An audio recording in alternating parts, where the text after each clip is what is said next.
आपल्या घरासाठी आकर्षक दर्जेदार sliding windows, French folding windows, WC windows बसवायच्यात? तर मग यासाठी नाशिक मध्ये एकमेव आणि अद्वितीय असे एकच नाव, शिवाय एंटरप्राइजेस।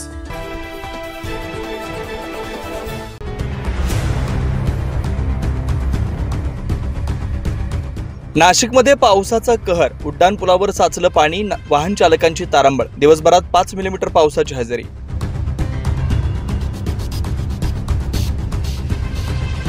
चक्रीय वाऱ्यांच्या संगमामुळे नाशिकमध्ये मागील 3 दिवसापासून पाऊस पडतोय। शुक्रवारी रात्री शहरातील देवळाली, नाशिक रोड, पंचवटी, सिडको, गंगापूर रोड परिसरात पावसानं जोरदार हजेरी लावली। शहरातून जाणाऱ्या मुंबई आग्रा महामार्गाच्या उड्डाण पुलावरून पाणी साचल्याचं पाहायला मिळालं। तर पहिल्याच पावसात नाशिक शहरातील रस्त्यांना नाल्याचं स्वरूप आल्यानं वाहन चालकांना पाण्यातून वाट काढण्यासाठी मोठी कसरत करावी लागली।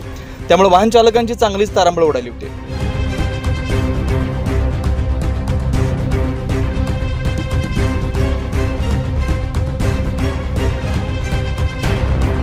शुक्रवारी दिवसभरात 5 मिलीमीटर पावसाची नोंद झाली। आणखी 2 दिवस हलका तर काही भागात मध्यम स्वरूपाचा पावसाचा अंदाज हवामान विभागाकडून वर्तवण्यात आला आहे। 9 न्यूज महाराष्ट्र ब्युरो, नाशिक।